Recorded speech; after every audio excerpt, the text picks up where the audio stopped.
All right, and we're live. Welcome back to Pokey SMP. I know it's been a long while since our last live episode. We've been busy, but Jesse is probably the busier one because his schedule is always filled to the brim. And I know you're working on a lot of exciting stuff behind the scenes, so I'm sure people would understand that. Yeah, I think the last time we had a podcast was before Collectopia TCG Hall of Fame, right? Yeah, So we had an incredible event, in my opinion, probably the most significant event in TCG, and um, our documentary is coming out next Friday. So nice. I can't we're gonna wait. post a trailer on Friday, first TCG Hall of Fame ceremony. Yeah, it's very exciting, and yeah, we're now building the infrastructure for collectibles ownership. And I'm at our new office in Vancouver. We just turn it around so you guys can see. You guys probably seen me post some stuff of us building furniture. Still, we are just settling in, so you see the shelves are empty, and yeah, we're just making sure everything is falling into place. Getting still hiring the team. You guys have probably seen me post a couple of hiring stories. So yeah, if you want to work with us, come and send me your resume. We're hiring back end engineers. We're hiring a marketing manager and a few other. I love the hairstyle. Appreciate it. People love I it. was I was just telling Pokemon about this, but I basically decided to dye my hair because I've been a good student, a good son, good kid my entire life. I don't smoke, drink. I've never smoked weed. I've never had a tattoo. I've never dyed my hair. Oh, looks like it's not focusing for some reason. But yeah, I've actually never done anything like this. I was like, before I get too old to be young, I'm gonna do one of those things. And obviously, I don't want to do any of the other stuff that I talked about. So I was like, hey, woke up one day, I'm like, I'm gonna dye my hair. So I encourage people to just try different things because every time you do something like this, you feel young again. You're rejuvenated, which is important for an entrepreneur because I'm starting so many new companies and just want to be like excited to be like a new version of yourself. So That's awesome. You look 10 years younger. thank you. So, in today's episode, we're going to be talking about the growing controversy surrounding Pokemon card cleaning and restoration services, specifically the Pokemarsh cards situation, which is just a bad situation all around. Um, yeah, over the past few weeks, a lot of people have been reaching out to me, sharing similar experiences involving missing cards, lost cards in the mail, cards allegedly coming back in worse conditions after cleaning, or receiving entirely different cards altogether.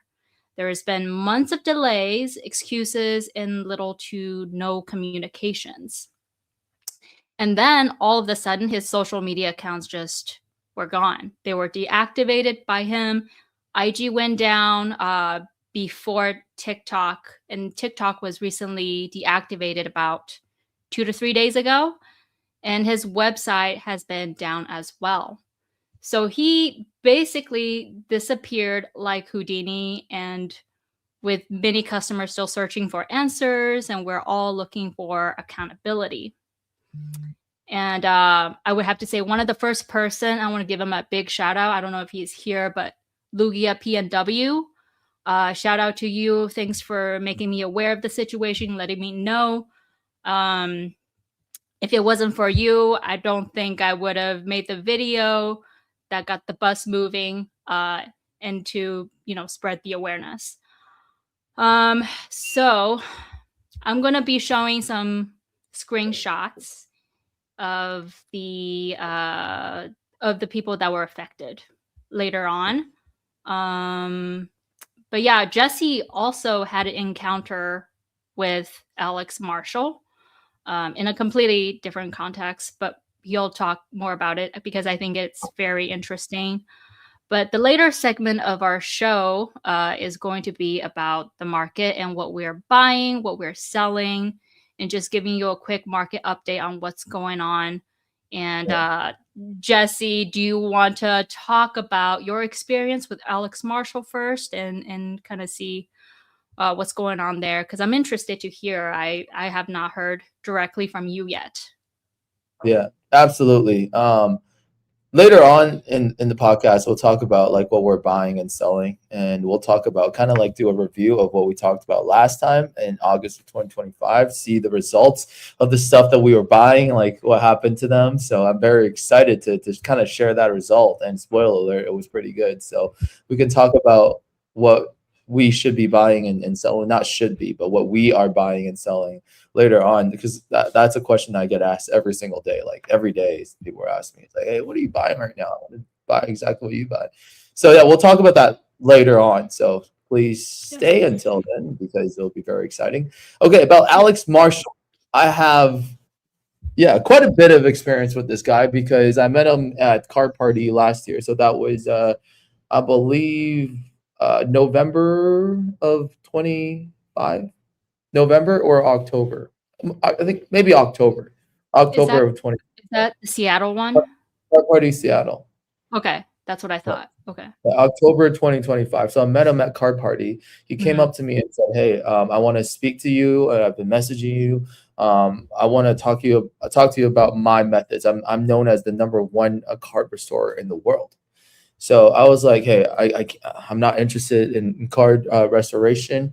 Um, and I'm a board member at Tag Grading. We do not grade cards that have been restored. So, I appreciate you reaching out, but that's not something I'm interested in talking to. And then he's like, "Yeah, that's exactly why I wanted to talk to you. I want to see if there's an opportunity for me to work at Tag, so I can help you guys identify all of the methods and alterations, so you can identify, so you can train your system to find altered cards a lot easier." And I was like, "Hey, that's actually a pretty interesting proposition because that will bring value to the community, bring value to our company." So I was, "Oh, we got Rattle in the house. What's up?" Yeah. Yeah. But yeah, I heard Rattle's making a video about it too. So I'm going to talk about my experiences first.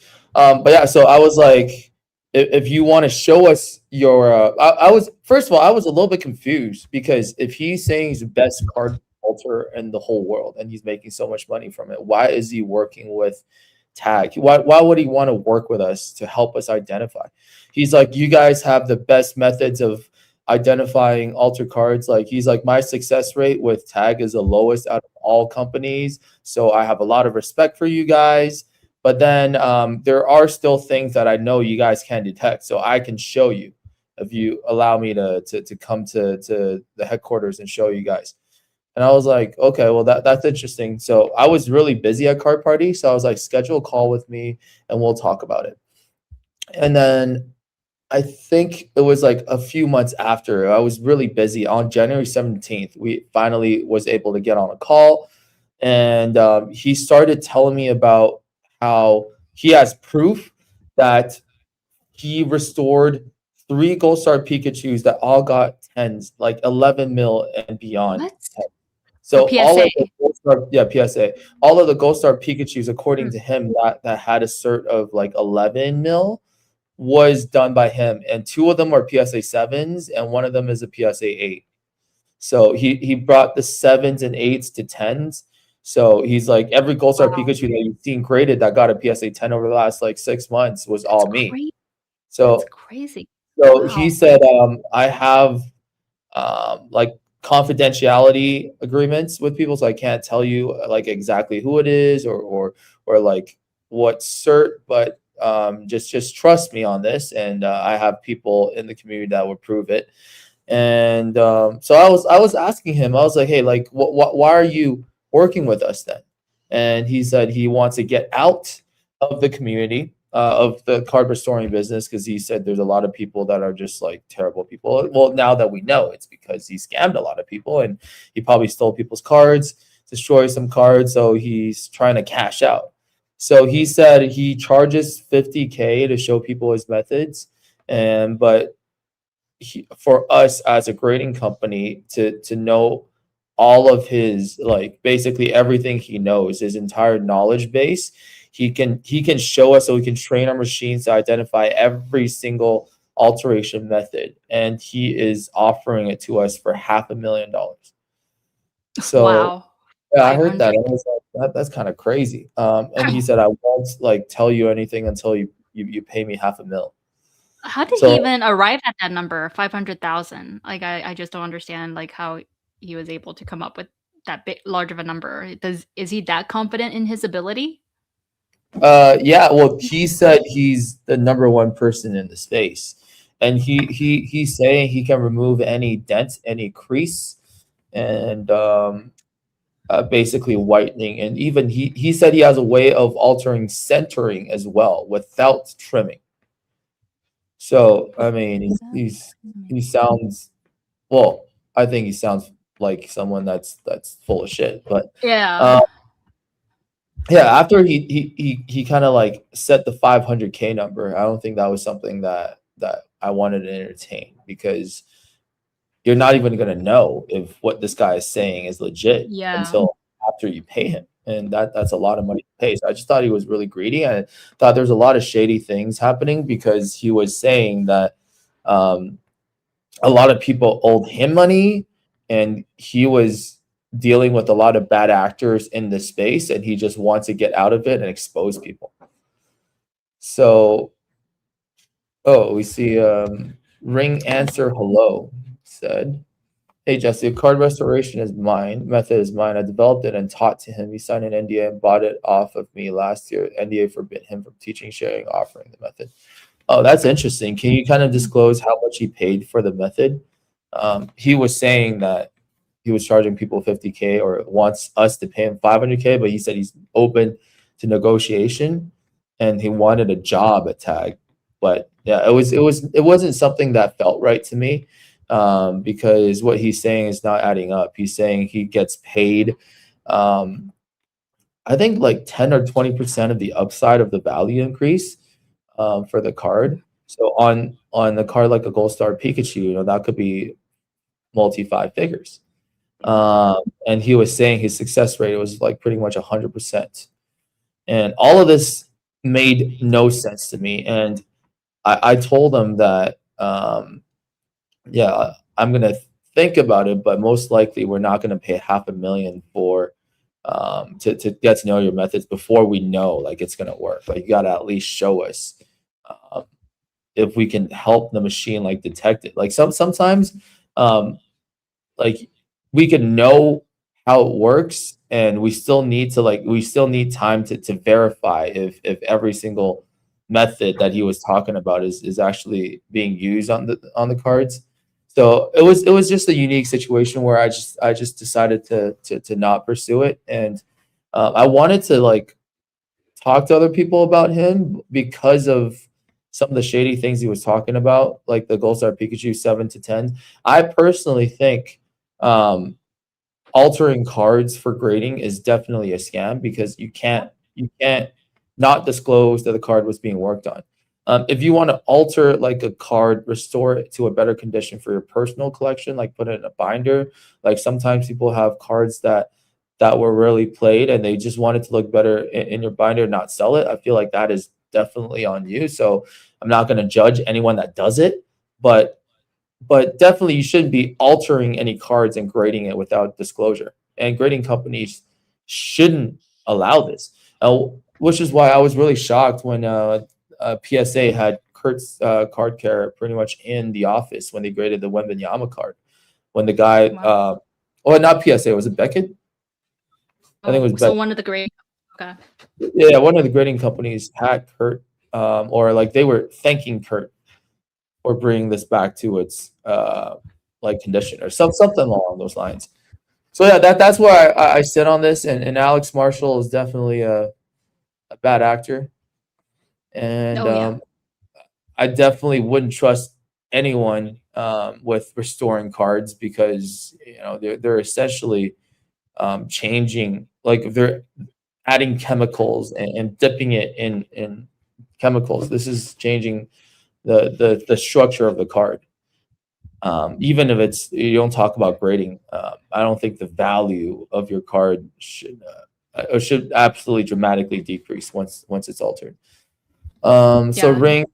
Ring answer hello said he paid me 5K, bought me a Crystal Lugia PSA. I have the contract to prove. I'm putting together a lawsuit which would be open to giving me a written statement regarding this. Yeah, I mean, I can everything I say. I'm willing to put in a statement. And Ring answer hello said the method is real, the methodology is true, and it does work. And the gold star bumps are true. So okay, so you're confirming that the Gold Star Pikachu PSA 10s were bumped from like 7s and 8s in lower grades. The more and more I learned, the more he sold my method behind my Mhm. back to sell it to other people. Oh, that's interesting. Looks like his business model is not so much just altering and grading people's cards, but is to sell the methods. So almost like a course seller. So Mm. that's kind of interesting. But if he's already making so much money selling these things, he's saying he sold it for as much as 50K to someone. So he's already So 10x his investment. If oh, he's wow. what So he, he's already been selling behind, Ring Answer Hello's back if he's yeah. truly the person that sold him the method and signed an NDA for. You know, I've never met this guy, but I was at Car Party Seattle too. I wanted to get a sense of what he is like because so many people that I talk to, like there's pretty well-known content creators within the space, and they were really shocked to hear about this turn of events. So, I was just wondering, why is that? Why do so many people trust him? And I was just looking through. Let's see if Well, I it can looks like share he this. has shown results with the PSA 10 Gold Star Pikachu's. So if somebody gave him like a $2,000 card and they made 100K, then they would be pretty happy. But that still shouldn't change the fact that first of all, whatever he's doing is not okay, and second of all, it's still not disclosing it to the buyer of those cards, Yeah. and I'm gonna it's show so you guys a clip of Alex Marshall talking about card cleaning real quick.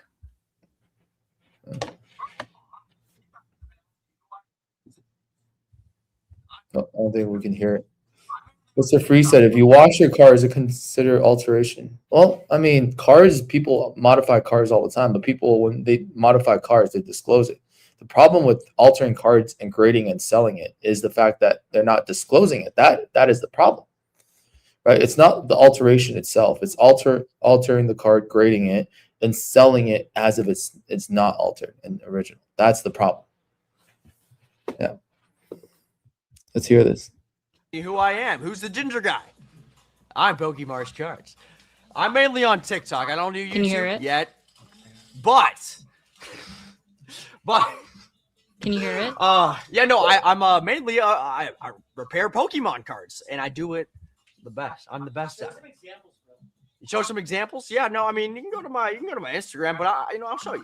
I'm gonna show you guys. Show the Umbreon. I'm gonna show the Umbreon I just fixed because I mean I'm not even a humble guy. I'm the best. I'm the freaking Bro, you're the best. I'm the best. So you guys see that? Come on now. Oh, you guys see that? Yeah, you see that. You guys see that. You guys see that. That shit's fucking insane. Yeah, I know. It is actually crazy. Glaze me. Glaze me. Glaze them, guys. Glaze me.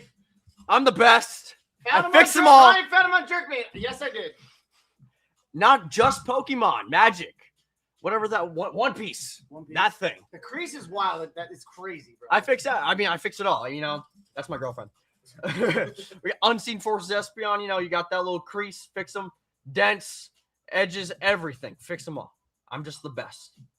There you go. The best in the business. In the best one of all. Behind PokeMasterCard. Look at that one. Isn't that Crazy. best one of all? I did it again.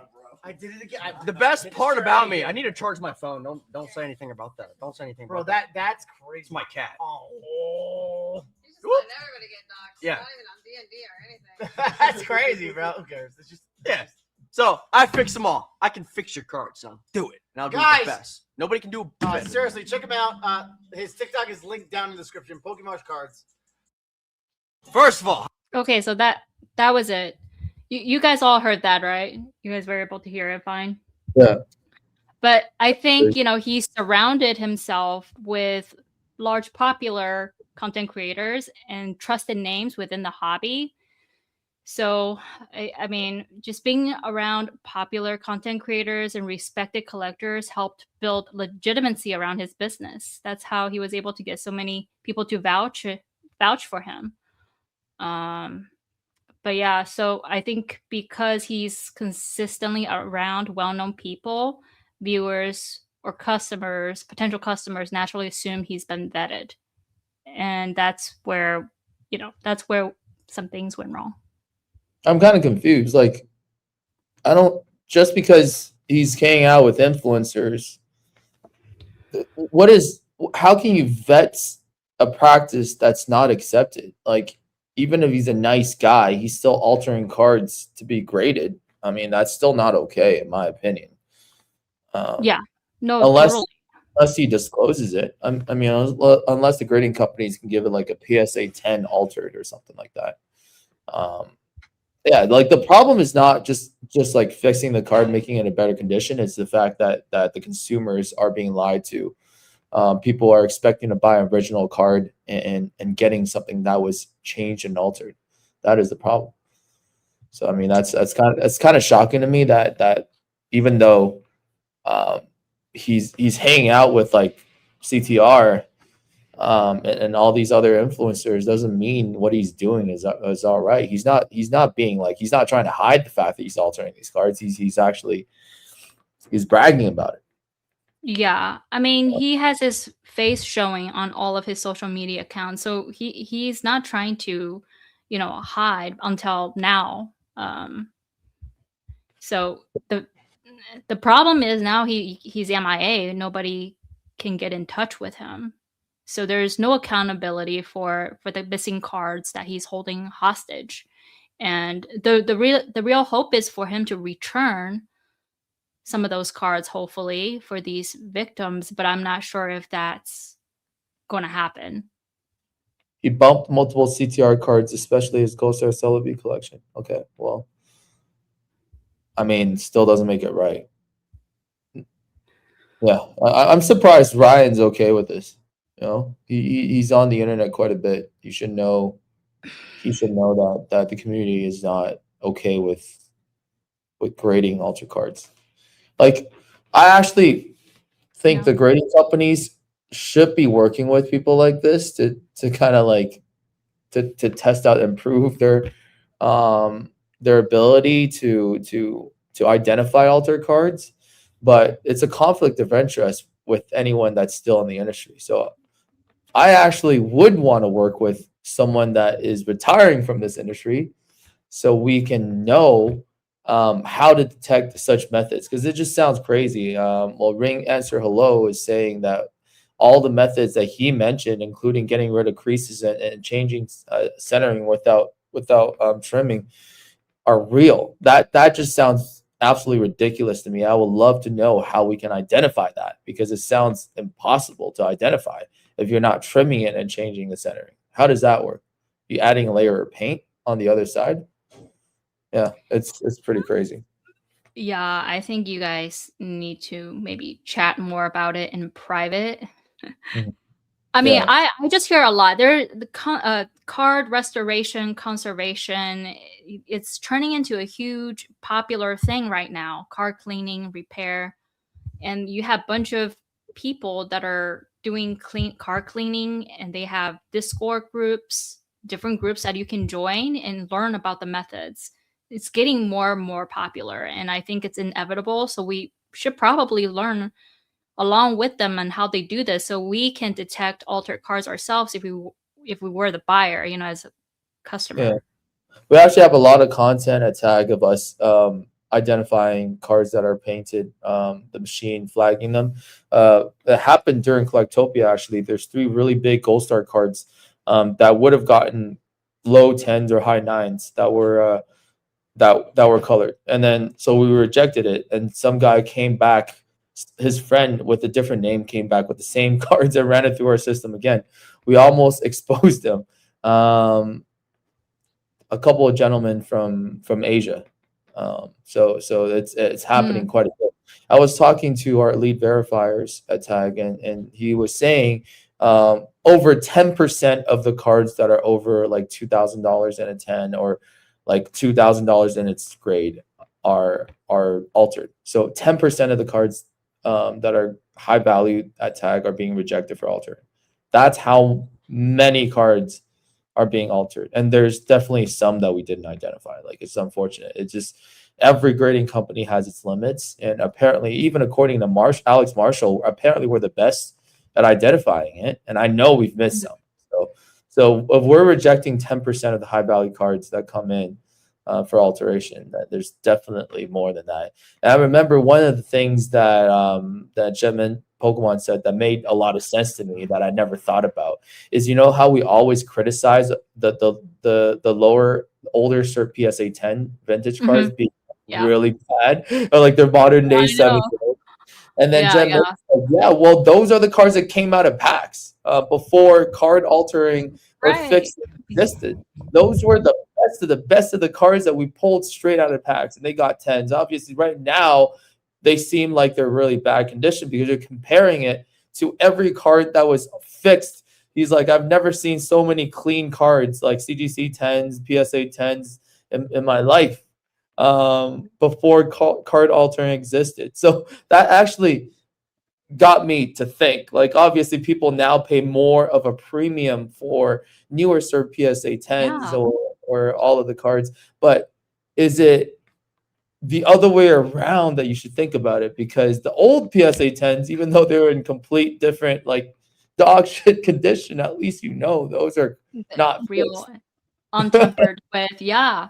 So Yeah. yeah, I think now more and more people who are educated on this and realize that older certs do provide that value and that safety, and the newer certs are likely altered that are vintage with a high grade.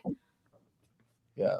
Yeah, it just makes you think, right? Like, are Yeah, all of makes the you think. cards that are perfect looking, that are vintage cards, are all of them fixed and altered? Yeah. I don't know the answer to that question. I've never graded. I've only graded a few 10s that are vintage in my life. Probably I can count with like at least, at the very most, like under 10. Right? I see these other people grade. Well, I mean, and a lot of it was back in 2020, so that was like before things got tougher. Yeah, it just really it makes you think. Is every It does. single one of these cards altered? Yes, definitely. And some of the ways that like I want to share with you guys to detect like adding on paint or if it's cleaned or altered. I mean, I've heard several different things, but using black light like this can help you spot some of the spots that are being colored in. Yeah, And there's an also, edges for sure. Yeah. yeah, the edges, especially the edge whitening, you can use the black light. It's only like $6 or $7 on Amazon, which you can get. And I know this is gonna sound funny, but like the sniff test, you can literally and I've heard some PSA graders do this. They do the sniff test because when you use wax products or chemicals, there is a certain smell, distinct smell that you can if you sniff it. It sounds a little silly, but I've heard people do that, and they reject the card or label it as altered if they smell something funky. Yeah.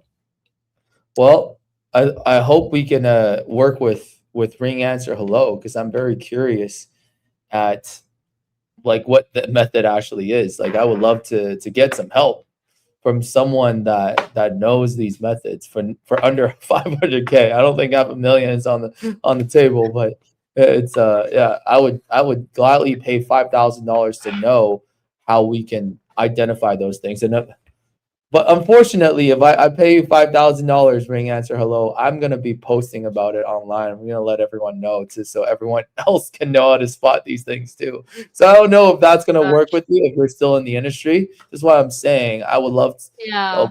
open call to someone that's retiring from the industry, so we can actually make these methods public so people know how to spot it. So the grading companies, not just us, not just Tag, I want PSA and CGC and Beckett to know about it too, because they represent, I mean, all four companies represent like a large percentage of the grading community. And he wants to know what's the best way to get a hold of you. And I think his Instagram is actually under a different name, TCG Cipher. I think I remember seeing something DM in my request. I apologize. I'll try and dig it up.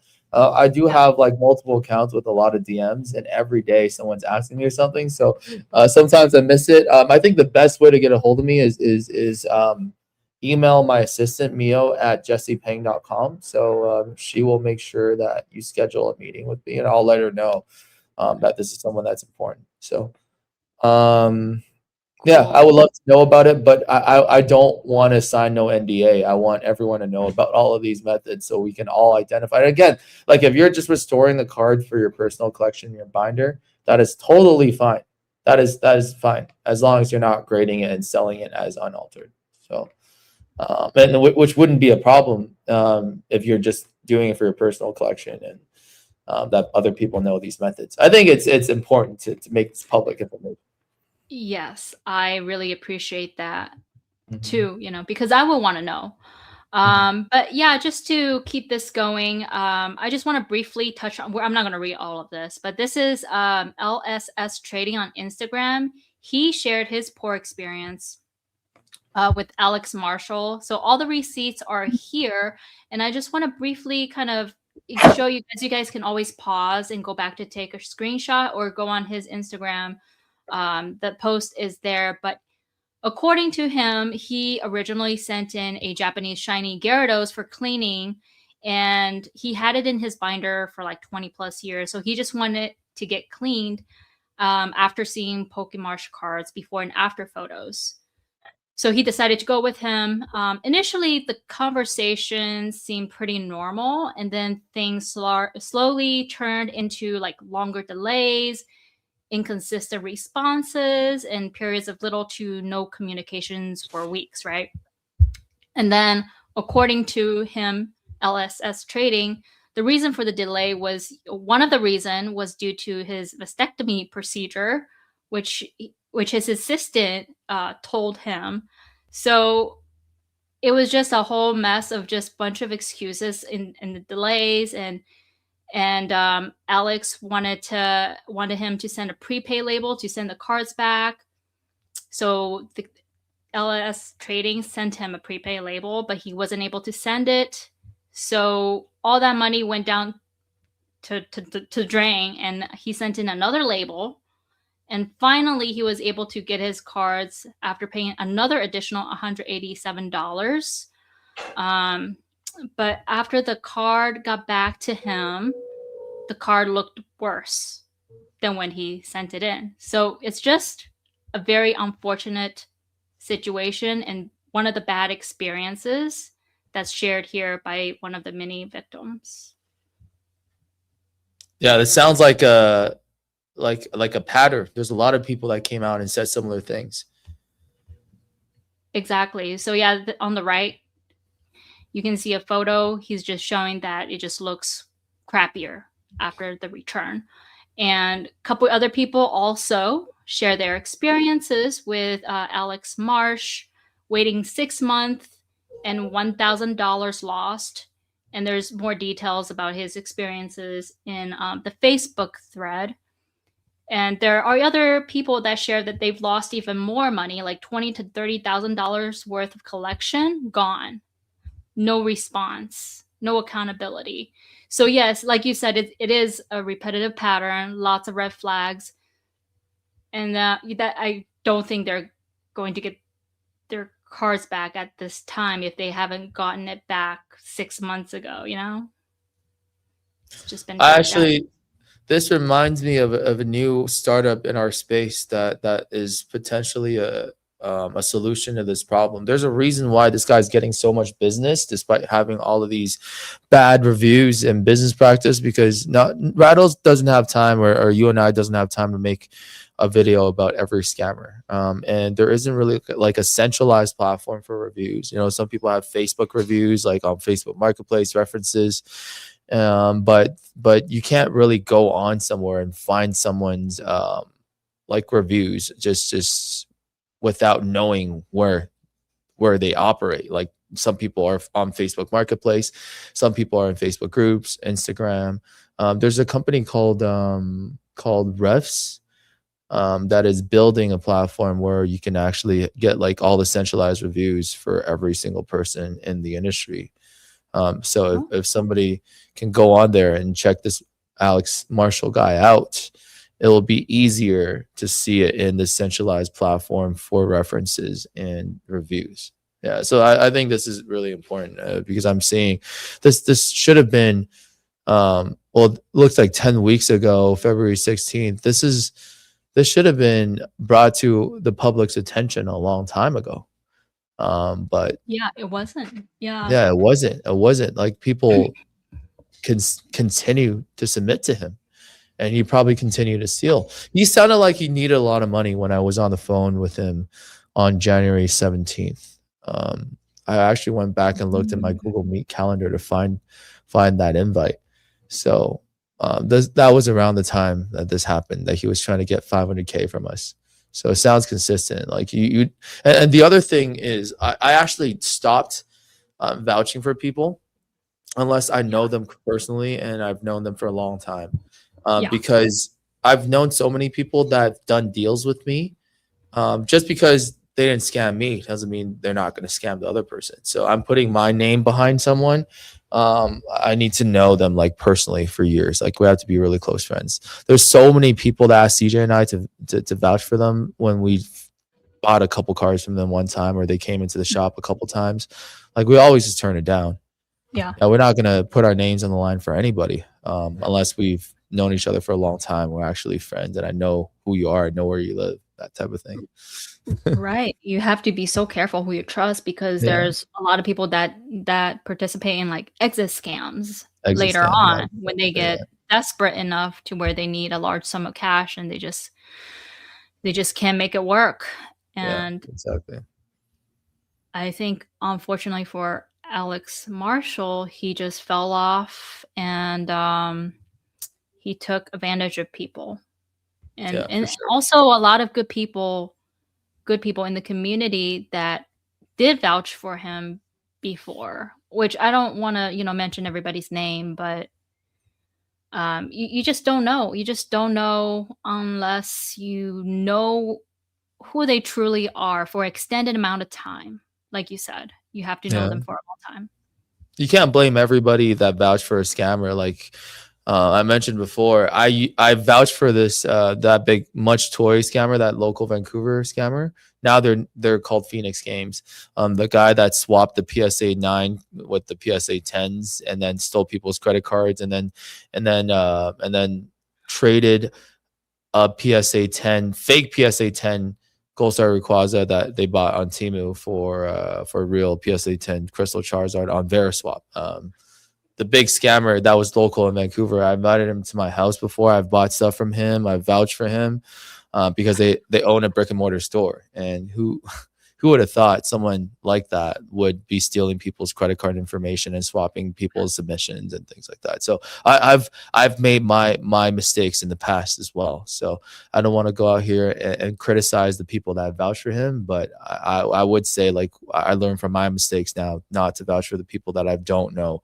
Like that are not my friends, basically. Yeah.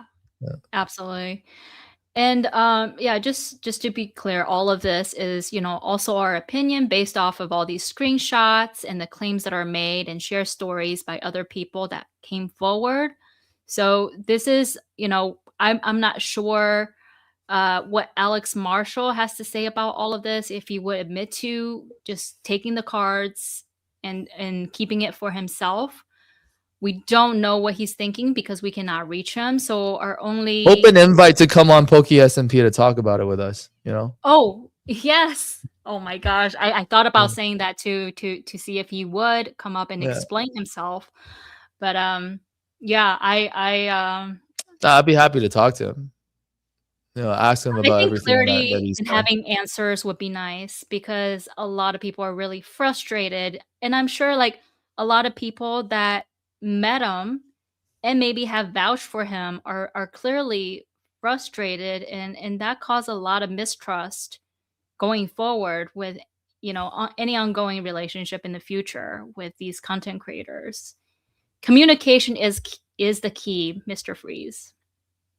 That's I true. think we won't get any answers. Yeah, And well, I think if he's looking to restore his reputation and make things right, he should start by coming out and speaking up about his side of the story. You know, maybe it is he does have his side of the story, and people go through a lot of stuff. No excuse to scam people, but you know, I would root for a comeback story if he can come back and make everyone right. You know, and talk about it. I doubt it. Like it's a long shot, but it's a yeah. long shot, but still hopeful. And Rattle this said if you're vouching for and promoting his card altering, that is a little different. Well, that I agree with. I think this is a different dynamic from just buying and selling cards because the altering of the cards itself shouldn't be accepted, especially altering for the purpose of grading. If you're just altering for the purpose of your PC, it's totally fine. Yeah. he ghosted my cease and desist, and I talk to him almost every day. I see. Yeah, so I don't think we will be getting any answers. I think he's just going to leave and that'll be it. And it just doesn't sit well with me when something like that happens and we're just all going to assume the worst, which, what else can we do? And here's a slide of another user. His name is Lugia PNW, which I mentioned earlier on. He sent in 3 different Poncho Pikachus, a Skull Pikachu, Ray Poncho Pikachus to him and to Alex Marshall, and then got back like the wrong cards. He got back 4 different cards that are lower value. And then he was told by Alex to send them back, which he did. So he didn't even get to keep the cards that were sent to him that weren't even his cards to begin with.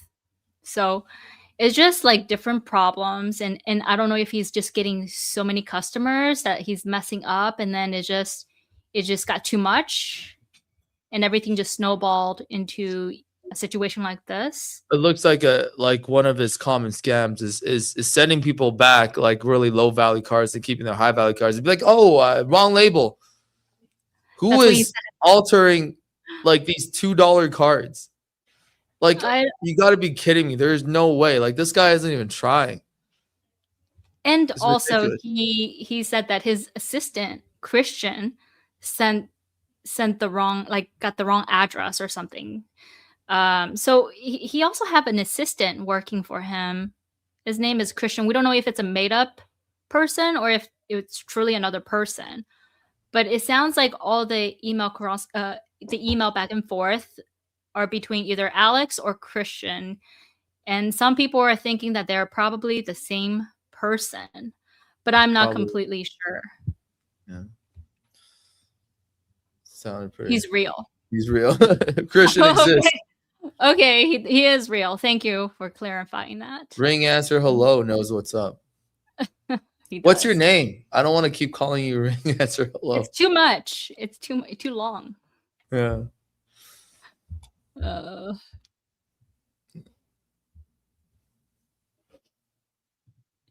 But yeah, Alex Marshall really tarnished card cleaning service community. I feel like a lot of people are going to have trust issues going forward with sending their cards to strangers. Yeah. Well, people have trust issues in sending their cards in for grading.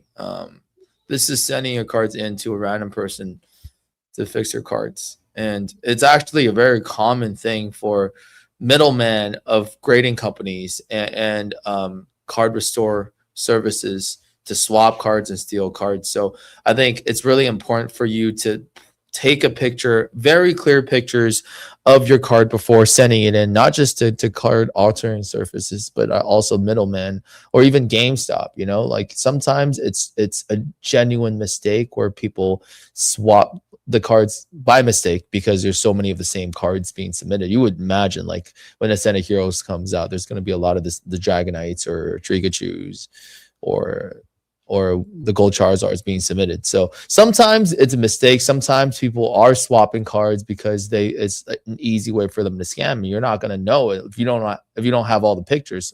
So take very clear pictures, send it to them as a record, be like, hey, I submitted these cards. These are the front and back cards. And that will actually discourage them from trying to scam you and pull a quick one because they feel like they can't take advantage of you if you have all of the pictures documented. So document your card carefully, the condition carefully. So if there's any damages, and grading companies do damage cards, unfortunately it happens. And it's easier for the grading companies to go through the process of refunding you if you have a very clear documentation of the condition before submission. So yeah, make sure you do that, whether you're submitting through a middleman or submitting directly or submitting it to someone to clean your card. That's great advice. Yeah, totally agree. And here's also another screenshot on the left. It's a ticket submitted through a Discord called Card Care Academy, and the Lugia that the person received was different than his original Lugia because the owner's Lugia had a swirl on it, and the one he received did not have any swirls near the legs. So that's how people know that they're getting the wrong cards back or a version that is slightly worse off. And so, yeah, I think, you're also right about just taking really good pictures before sending it out. That way you have at least evidence to show for later on. Wow, that's crazy. And this has been a while. Yeah. People need to know about this, and people need to know about it earlier. Yeah. Yeah, And then- it sounds like this guy scammed everybody. It's crazy to have this many people come out and tell similar stories. Yes, Looks like he's only doing it for the influencers and the people that have a platform. So he treats those guys well and actually gives them the service, and then everyone else he just screws. Yeah, I think know? he positioned himself next to all the big influencers and started with them first. And once they get a good testimony of what happened, they could vouch for him. If he does a good job of altering the cards or upgrading it for them. Yeah. So he definitely fooled a lot of people, and now more people are coming forward as these videos are going out. Like I know RoboSkills put out a video, and then under his comment section on TikTok came out with more of their bad experiences with Alex Marshall. So definitely every time a video comes out, more people are sharing their experiences or bad experiences with the public. Finally, Worked on Pokevault's card and damaged it in the process, and Vault was pissed about it. Well, I think it's also important to know who's getting their cards clean. Interesting how these people are willing to do that. Noted, Pokevault, CTR, if they're submitting cards, we'll have to be very careful and see if they're altered.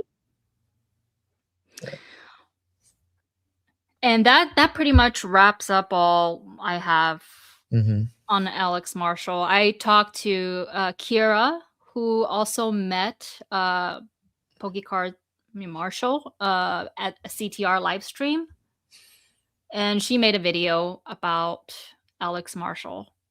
Mm-hmm. So I think more people are starting to know, and just spreading the word is a good start to this.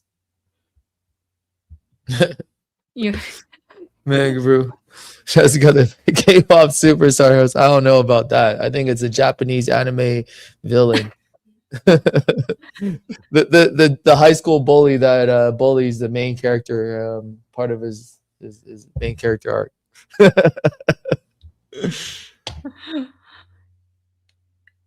If CTR doesn't talk about this, we should be worried. Yeah. Hopefully CTR can make a video about his experiences with Alex Marshall. Obviously, he was kind of like endorsing his services. But I would like to hear from Ryan and see his thoughts now, knowing everything that we know now. Yeah, I heard from somebody else, Cheese TCG, that he talked to Ryan about all of this. So I know Ryan is aware of everything that's going on. He's currently distancing himself away from the Alex Marshall drama. So I don't think he will probably talk about it. Yeah, fair enough. All right, let's move on to the next topic. Okay, let's shift gears and talk about what we're buying and what we're selling. Do you guys have any questions before we kind of switch gears? Okay, here's an older slide. All right, this is kind of like our victory lap a little bit to showcase that what we talked about actually does make a lot of sense. Yeah, so this slide was from August of 2025. So the few things that I talked about is I was really buying, starting from kind of like the lower value stuff. I thought the Crown Zenith, Galera, and Gallery was severely undervalued. If you look at the cards on this picture, they were selling for single digits, raw, near mint condition. Most of them were single. Leafeon, I think, was like $15-20, but they are amazing looking cards, and they're not super easy to pull because there's so many of them. They're not too hard to pull, but they are absolutely gorgeous. Crown Zenith is still, in my opinion, the greatest Pokemon set of all time, better than Skyridge, Evolving Skies, all these. I really think it's my favorite set. It's so beautiful, and the experience of opening it, unlike some of the other sets that are popular like Evolving Skies, the experience in opening Crown Zenith is probably the best out of every set I've ever experienced, just because there's so many cards you can pull that are beautiful, that you can enjoy, that are not the number 1 or number 2 hits, right? Still buying some tag teams, still buying a lot of the trainer gallery stuff from Sword and Shield era. I thought they were very undervalued as well, because even though the Sword and Shield sealed product have gone up, the Grails, the chase cards have gone up, but looks like the trainer gallery cards are being overlooked at the time. And again, most of them were in single digits, and I thought that was ridiculous. So I was going to like card shows, I'm buying out people's binders worth of these things. So I still have like a few binders stashed away at home. And the most important thing is I was buying Call of Legends cards. Well, I mean, I was thinking about buying them, but I couldn't find them. I didn't really have enough time. But I have the dilemma of not wanting to tell you guys what to buy after I buy it, because I feel like that will be disingenuous. Because if I come on here and say, oh, buy all the PSA 10 Call of Legends Shiny Vault, and then I already have the full set, that's me pumping it. So I want all of us to be on the same playing field, level playing field. And unfortunately, some people that were listening to our podcast then scooped it up and then took all the ones that I could have bought. But I was talking about Call of Legends Shiny Vault being the next Gold Stars, and actually they're a lot more in terms of conditional rarity, a lot more scarce or rare than Gold Stars, because the pop is actually quite a bit lower. And they came from a set that was underprinted. The shiny Pokemon, just like Gold Stars, you could pick most of them up for like less than $2,000-3,000 just 8 months ago, and I thought that was absolutely ridiculous. It was no brainer they were going to go up. So we talked about it. I unfortunately just bought a couple of Suicunes. I didn't have enough time to buy the other ones, and we can go to like next slide and kind of like see what's happened to these cards. Yeah, as you can see, well, a lot of these don't even show August, but you can see the August of 2025. The Leafeon was $40. It's now $82. The Manaphy was like $2. Now it's still pretty cheap. It's almost $6. It's 2.5 times. The Gengar, for example, that we talked about, Trainer Gallery, it was like literally like $15 at the time we talked about it. It is now $55. I mean, that's quite a big jump. Like the Riolu, how is the Riolu like $2? Obviously, I'm biased because I have a dog named Riolu. I bought a lot of these Riolus for like $2-3, and now he's $12. That's like 5x in the That's span of pretty a few good. months.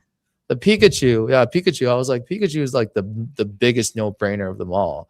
In August of 2025, when we talked about it, Pikachu was like $9. It was below 10. It's now 55. So a lot of these have 400, 500% increases. And obviously the other trainer gallery stuff, like $7, $8, and they're now over 20. So again, that's a 3x increase. And then most importantly, if you go to the next slide, let's see. Well, we have these Call of Legends cards. So I remember buying Suicunes for like $1,000. There's only 31 of them in the world. I bought one from, I think, was it Kanto Shark or no? It was from like Pallet Town or one of the other consignment services for $1,200 like a while ago. They were still going for like 2,000-3,000 until late last year, and then I bought another copy for $5K around this August timeline. And then you see all of these other cards, like the Kyogre, for example, in February 25, it was selling at 2K. It last sold for 36. Wait, what? Yeah, Crazy. 36,000. That's in March. We have this other, I think this next one is, I believe, Raikou, Pop 17. It was 6,000 in July of last year, around the time of our recording. 6,900 in December of last year, just sold for 31.8 in the same auction block. Wow. This Entei is sold for 1,400 in April last year, 2,200 in May of last year, 3,700 in September of last year. So after our podcast, and no, I did not buy that. And now it's going for 27.6. Well, I feel bad because I knew this was going to go up. I'm just so busy. I don't have time to watch auctions and search for cards. So, thank you for, you're welcome to those of you that listen to our podcast. I think one of them is Mushu Collectibles. He has a full PSA 10 set now. He actually posted a story thanking me. So his set I've offered $500,000 for. I think he wants $1 million. So yeah, you could have bought the whole set for maybe 50K just a year and a half, 2 years ago. And now it's probably closer to 700K, I would say, because the one of my friends just bought a Lugia for 200. Wow. Yeah, 200K, and the Lugia used to sell for 8K just a year ago, and then there was one that sold in auction for 22K around, I think, June or July, and one just sold for 200K privately to one of my good friends. Wow, that is crazy. That is just absolutely wild. Yeah, that's why I think you got to look where people aren't looking. And 8 months ago, nobody was talking about Call of Legends. Now it's probably one of the hottest things, hottest cards, hottest sets in all of Pokemon. And I still think some of it is undervalued compared to Gold Stars, just because they are almost every single one of these cards is like a Torchic in terms of the pop, right? So if you want to complete this set, you will have to buy one of them. That's why the Torchic has privately sold for like 650K or something like that. Oh, wild. Absolutely wild. Yeah. JJJ wants to know, why does Jesse bother to invest in single-digit cards? I think the cards we talked about earlier, even if a $5 card goes up 10x to 50, surely your primary businesses are making literal millions more. Yeah. Well, it's collecting as a hobby of mine, right? It's not so much about the value itself, but it's also fun to have this mental exercise where like you kind of identify these patterns and undervalue things. And then if I know this whole binder is like glaring gallery from Crown Zenith or trainer gallery from Sword and Shield, I know like I'm buying it for a good deal. Why would I not want to have them in my collection if I know I'm buying them for like 20 cents on the dollar in a couple months? So that's just something I'd like to do. And yeah, and I like to share it with you guys so you guys can identify these opportunities yourselves. And obviously there's other stuff that I am buying that is a lot less approachable. So we kind of want to talk to our audience and find things that you guys like. The majority of the audience, you know, whether you're 17, 18, 19 years old and you have like a budget of $500 that you can buy, right? I can talk about some of the other stuff that I've been buying, which I think we were supposed to talk about a bit later too, but I was buying trophies. So I think Pika trophies are very undervalued. And yeah, I was able to scoop these up for, in my opinion, like way under market just a few months ago, and super lucky there. Yeah. The PSA 10 trophy, third place trophy, what went for like Or close there's to 1 not million? it's The not over yet. It's still there's still 10 days left on that auction. Where is it at currently? Like It is 800? at 1.58. Are you serious? Last time I checked was like 800,000 and now it's over 1.5 Yeah. for the Yeah, third it's place. 1.58 million after Wow. buyer's premium. So it looks like people are starting to look at these cards, and that's one of the things that I like talking about is people, in my opinion, overrate conditional rarity over absolute rarity. And when I talk about conditional rarity, it's like the rarity of that card in a certain grade, like usually in a PSA 10, CGC Pristine 10, you know, Beckett 10 or Tag 10. A 10 for a card that's very common but really hard to grade shouldn't be worth a lot more than like a card that's only had like less than 100 copies ever printed, for example. So even though there are extra copies that came out for these Pika trophies, but most of them are still under like 10 or 15 copies that are known in the world. So it's, if you compare, I think adding the first, second, and third tournament trophies together, I think you're looking at a total of like 30 copies of each, right? That is extremely rare. That is lower than most of the population of PSA 10s, and people are paying $600,000 for a PSA 10 Gold Star Rayquaza, which is a set card, and and it doesn't make sense that these are much under that because they're historically significant. You have to win the Pokemon tournament, even though it's not technically like the World Championships, but it was equivalent to the World Championships in 1996 and 97, 98, 99. So they're historically significant. They're illustrated by Mr. Hiro Arita. They were printed. Well, I mean, they were distributed a total of 30 to 40 copies total from the 3 years. I think it's a no-brainer to scoop them up at under 200K at the time. Wow. Yeah. Brew is asking thoughts on newer collector modern slabs and future risks versus vintage slabs. Well, I think modern slabs are very high in pop. I think they're good for new collectors that are entering the hobby. And usually people who enter the hobby, they go for the modern slabs first. And then once they, get familiar with the hobby and understand some of the newer sets, they look back into the vintage era slabs. And I think as in terms of future risks, modern slabs are pretty liquid and have a pretty high consistent demand. So I think it's going to be easy for you to offload or resell if that is, something you want to do later on.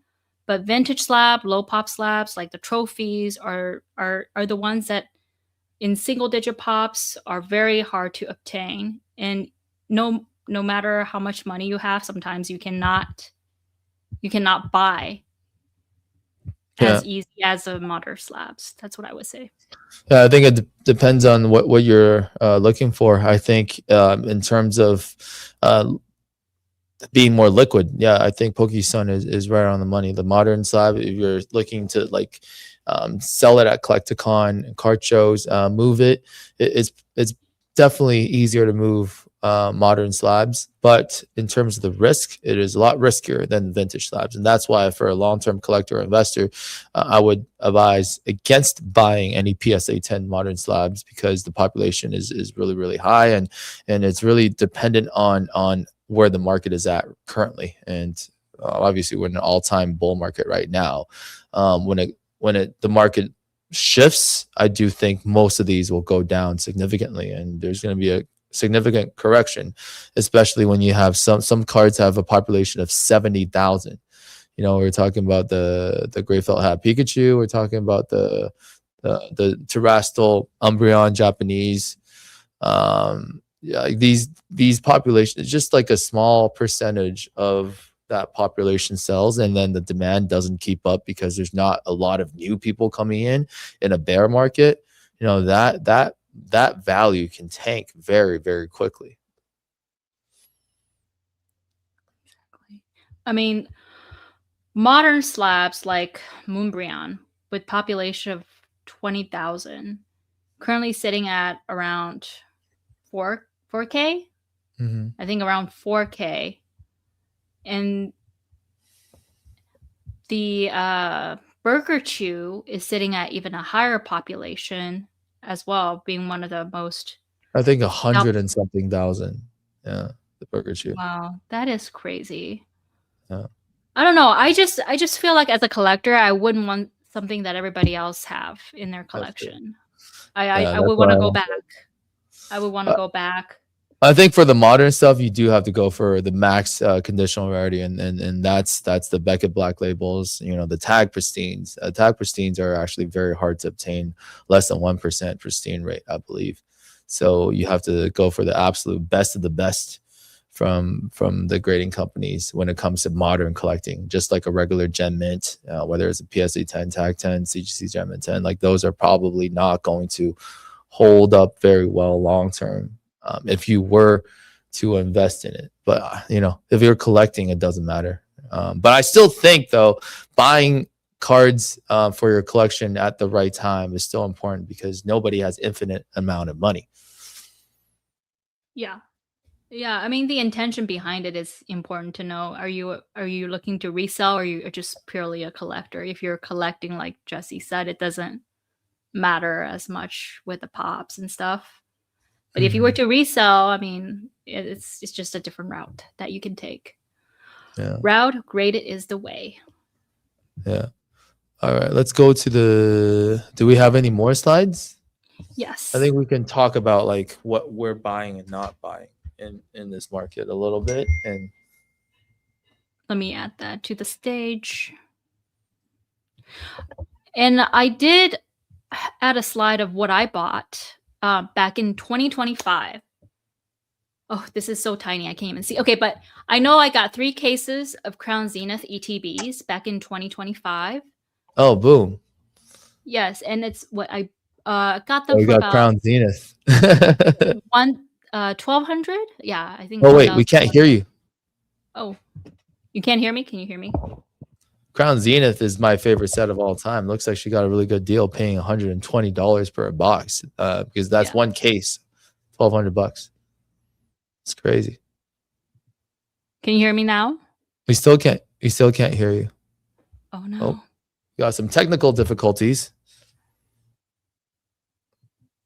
She'll come right back in. Still no. Jimbo Slice. Are you guys able to hear Poke-san? Oh, wait. Can you hear me? Oh, so everybody else can hear us. It's probably on me then. One sec. Oh. Are you guys able to hear me?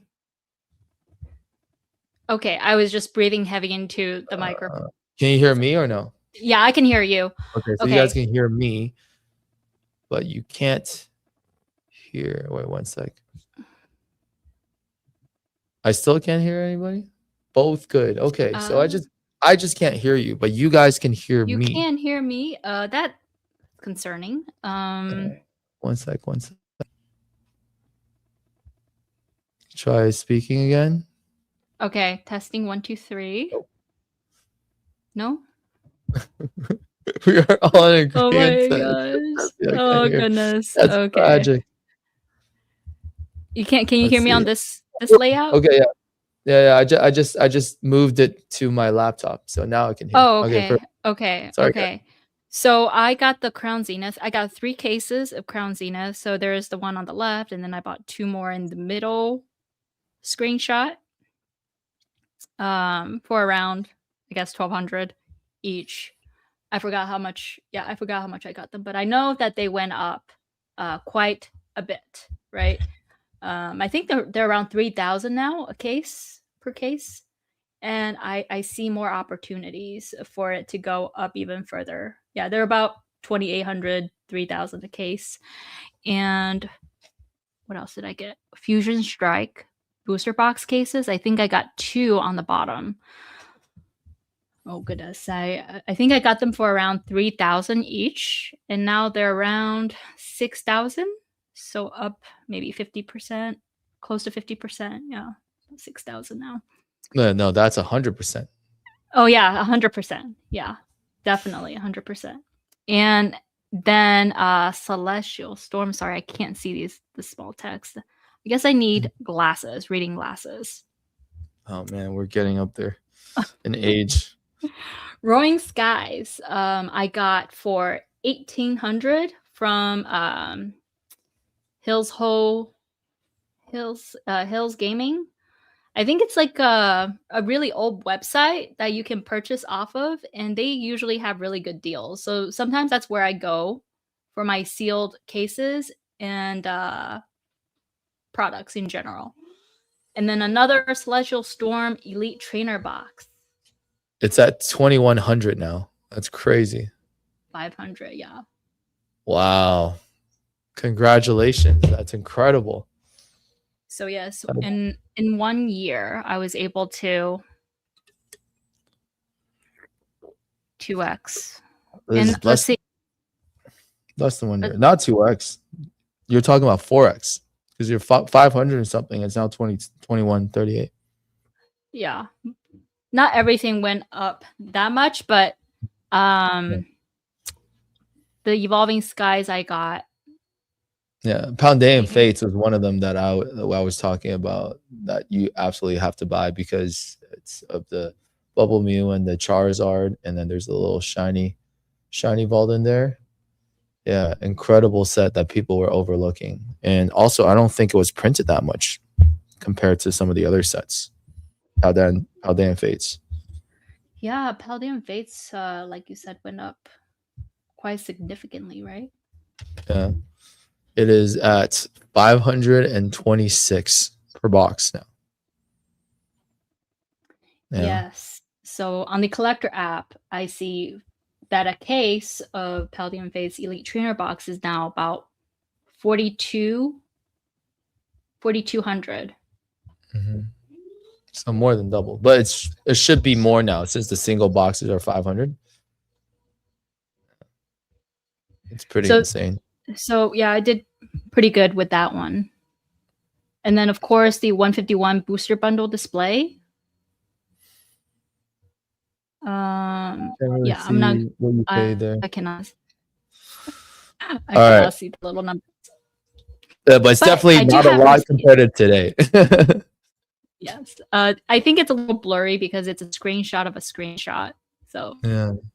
Some of the text can be a little blurry. But yeah, I went for the 151 Paldean Fates, Evolving Skies, all the high value, high performing sets that are I would consider pretty safe at the time. Yeah, for sure. That's incredible. All right. So let's we've talked about what we did last year. What are we buying now today? I want to hear your thoughts first, and then I'll why don't we go one by one? So let's do what we are buying, and then I'll go what we are buying, and then you go what we're selling or not buying, and then I'll go. Yeah. So yeah, why don't you go first? What are you buying today? What am I buying? Ascended Heroes. That's actually all I'm currently buying for sealed products right now. Okay. All right. I'm gonna agree with that. So what I put down is if there ever is a reprint for Ascendant Heroes, sell your house, max out your credit cards, and buy as much as possible. Oh my gosh. I know it sounds like terrible advice, It but does sound really I would- terrible. I was reluctant to say. I was okay, no, just reluctant to say kidding. No, Ascendant don't sell your Heroes. house. Sell your house if you have multiple houses. If you have 2 houses, you have no excuse not to sell your house and buy Ascendant Heroes. I think Ascendant Heroes is going to go down as one of the greatest sets of all time. Like, I don't think it's even close. I think it's neck and neck with Crown Zenith. It's better than Skyridge, better than EX Deoxys, better than Evolving Skies. I think they messed up and packed everything into one set, you know? Yeah. Yeah, Ascendant Heroes is okay. So there's a few fundamental things that Ascendant Heroes has got going for it. Outside of the very obvious big cards, like you can just look at the top 10, 20. When you can look at a set and look at the top 20 or 30, and they're all really nice cards, that's different. I don't just look at the number 1 or number 2 chases. We've seen sets with 1 or 2 big chases like Champion's Path or some of the other sets like hidden, no, not Shining Fates, like those sets with really big hype cards that don't perform well in the long term because there's only 1 or 2 chase cards. Ascendant Heroes is loaded. But the other thing is, the reason why Evolving Skies is actually expensive is because every hit was extremely hard to pull because there was 6 or 8 secret rare VMAXs. And Ascendant Heroes, I know it sounds, most people think it's a bad thing. In terms of investment, is a good thing because the hits are so hard to pull because there's so many of them. There's a lot of them in the SR slot. There's a lot of them in the slots that are slightly below it as well. Yeah. But every hit is extremely hard to pull, making them a lot more rare comparatively to all of the other modern sets and a lot harder to pull. Therefore, I do think long term it will perform a lot better. Crown Zenith, one thing that Crown Zenith doesn't have going for it investment wise is the hits are less harder to pull. Like they're not super hard to pull. The glaring gallery hits, the gold, Giratina, Palkia, Dialga, like they're a bit easier to pull. But Ascendant Heroes, like I'm convinced that these hits don't exist. I've never pulled one in person. I've never pulled a Trikachu, Gengar, Dragonite. They're extremely hard to pull. So it will perform really well long term. I did write it down as hopefully there is like a small reprint where the prices will go down close, not close to MSRP, but like maybe to $100 to $120, $100 or so. Well, people say it's impossible, but that's what Evolving Skies did in 2022, right? When it first came out in August of 21, I think it went up to like $250.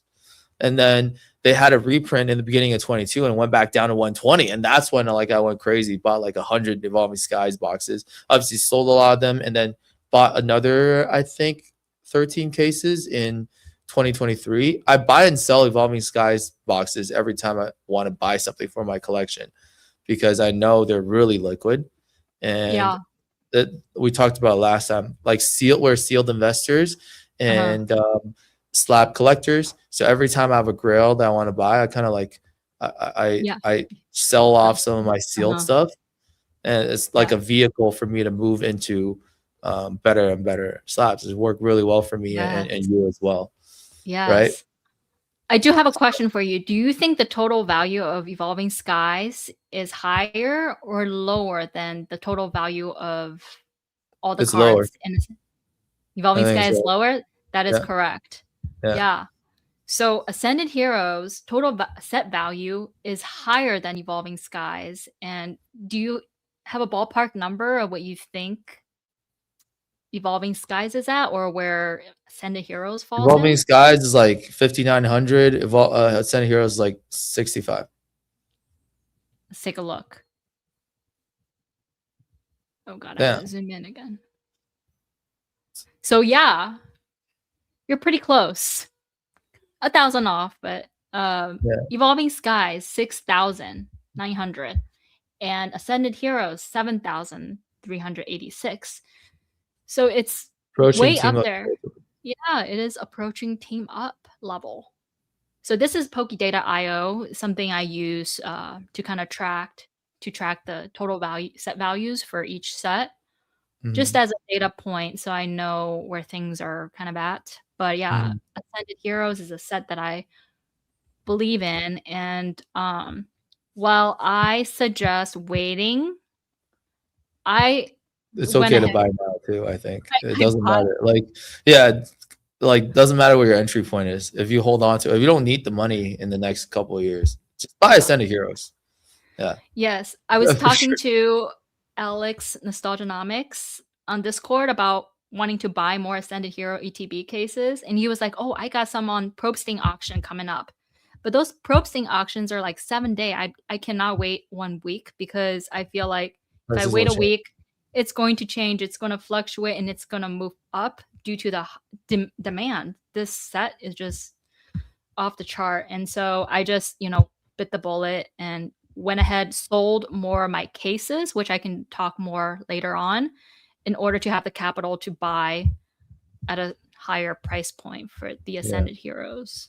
it's a no-brainer. Ascended Heroes is a no-brainer. Yeah, it's as close to a guarantee as you can have in Pokemon. Yeah, Yeah. absolutely insane. They stuffed all the hits from all the subsequent sets into this one set, and I think Perfect Order and Chaos Rising is suffering a little bit because they could have just put a couple of these hits into those sets. Yeah. Okay, why don't we just do all of the stuff we're buying first, and then go into the selling part? Okay, so we'll do like a snake format. I'll do it this time, and then Okay. Okay. okay. Okay. Next set, actually, Mimic Brew is spoiler alert. You have to use that same logic with the Sumbreon and PE because Prismatic Evolution is huge SIR gallery. That is correct. I actually wrote Prismatic Evolutions even above Ascended Heroes because I think Prismatic Evolutions is approaching the end of its reprint window. Obviously, it might be reprinted again. Like we just had a huge drop in Costco, which we got zero of. But if you can get any prismatic evolutions at under market and close to MSRP, obviously close to MSRP is going to be tough. But prismatic evolutions, I believe, is a buy. I personally I'm not a huge fan of the set because I don't think the artwork is that nice for prismatic. But that's just my personal opinion. I know people that think it's like the greatest thing ever. Right? Just like some people don't like the Moonbreon. I'm not a big fan of the Sunbreon, to be honest. Yeah. But just fundamentally, I think Prismatic Evolution is probably the best buy right now, just because it's got the evolutions. They're going to be popular regardless. They are extremely hard to pull. I have not seen an Umbreon EX pulled in person. There's plenty of us pulled at CG Shop, but I've never pulled one. I've never seen a friend pull one in front of me. I've never pulled them. So I've only pulled a Leafeon and I believe the Espeon, I think. So hard to pull, very popular Pokemon, about to exit its reprint window. I think now is the time to buy Prismatic Evolutions ETBs. Let me see what price they are at right now on Collector. It is Yeah. at uh,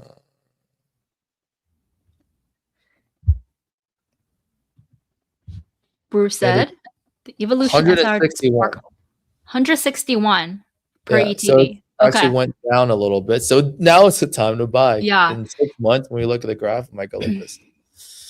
Now is the time to buy Prismatic. I totally agree with you. And that's what most, I'm in like these group chat for sealed investors, and that's what a lot of people are after is Prismatic Evolution. Because right now, after the reprint, the prices have come down quite a bit and it's going to stagnate for a little bit. So this is the time to buy. But yeah, I already have like four or five cases of Prismatic, and I don't know if I have enough room because I'm trying to save room for Ascended Heroes cases to I would stack. I would buy Prismatic before Ascended, but I would buy both. But like that's under the assumption that Ascended might be reprinted because it's still fairly new, right? Yeah. I mean, But I'm sure it's obviously, going to be. I think Ascended is a stronger set. But I personally, just because of its age, a year older, I would probably, it's really close. I'd probably do Prismatic first and then Ascended after, but at the same time is the best. So I'm buying a set of heroes, but to rip, I do have a PC ETP. I've ripped at least 30 or 40 ETPs of Ascended heroes, and I have obviously I'm very fortunate that I'm able to like afford taking the loss, but I actually think you should rip as many as you are financially comfortable of doing, because I don't regret ripping 10 cases of Evolving Skies booster boxes at all, because I would never get that opportunity ever again, no matter how much money I have. Because Did you say 10 booster boxes 10 or 10 cases. cases? I've ripped Oh, 10 wow. cases. Yeah, of Evolving Skies. I have like a ledger of everything that I pulled to. But yeah, I've opened like 2,000 packs of Evolving Skies when the Evolving Skies booster boxes were at like below MSRP.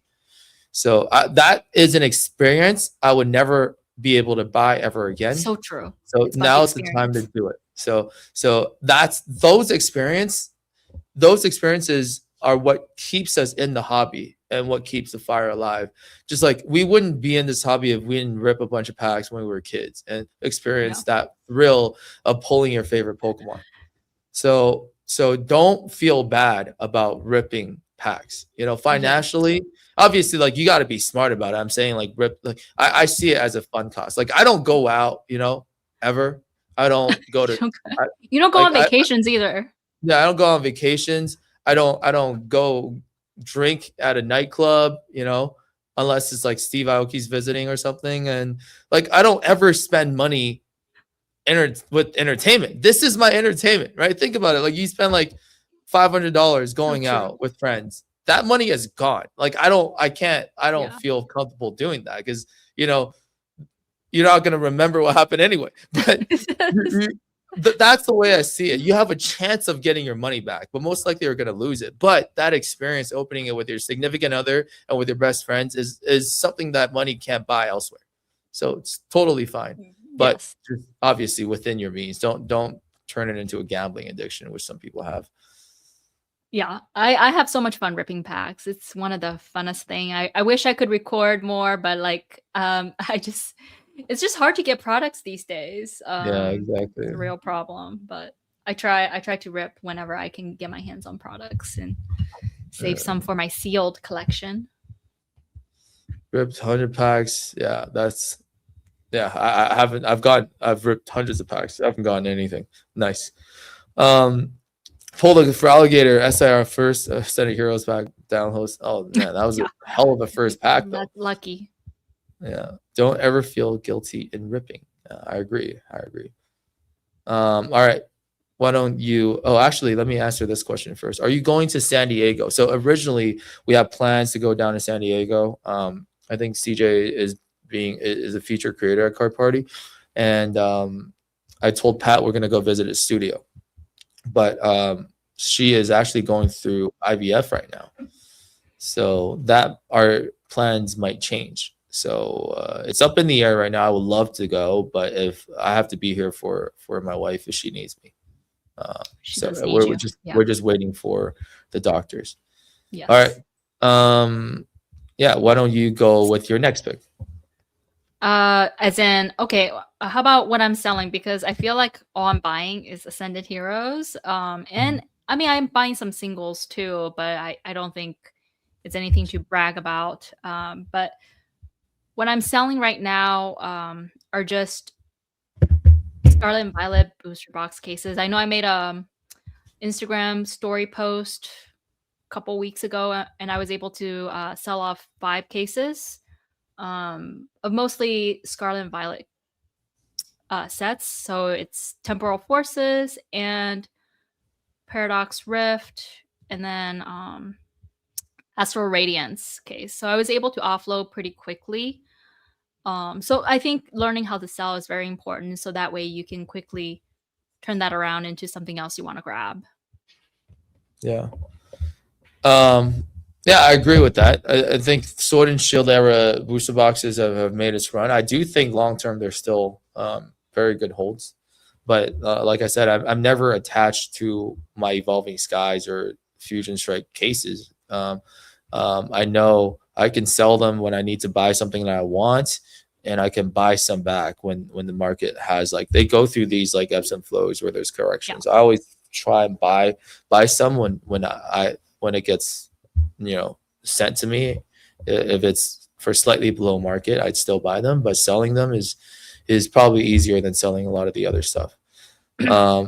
Before I go into what I would be selling, I want to talk about Call of Legends raw and under, like, lower grade cards. I think that those are still really good buys, and I'm gonna loop in Shiny Present campaign, the Japanese versions of those as well, because the Japanese versions, in my opinion, are more undervalued, because those are the originals. Those are the ones that are limited to 1,000 copies for the Gen 2 cards, and the limited to 3,000 copies for the Gen 3 stuff. So it's extremely limited. This is when I talk about absolute rarity versus conditional rarity. It was like a lottery system where people had to enter a lottery to win the Shiny Present campaign cards. The same exact artwork as the Call of Legends Shiny Vault.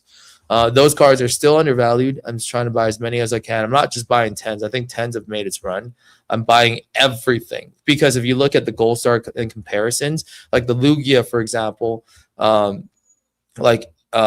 its PSA 10 is like 200K, right? And then if you look at a comparable Gold Star in a PSA 10, Rayquaza has already left that atmosphere, but like even the Charizards or Pikachus, a PSA 6, 7, 8, 9 are still thousands upon thousands of dollars, like 3, 5, 10, 15, 20K in 8s and 9s. But you can find these Lugias, all of these cards in 6, 7, 8, 9s for like 3, 4, $500.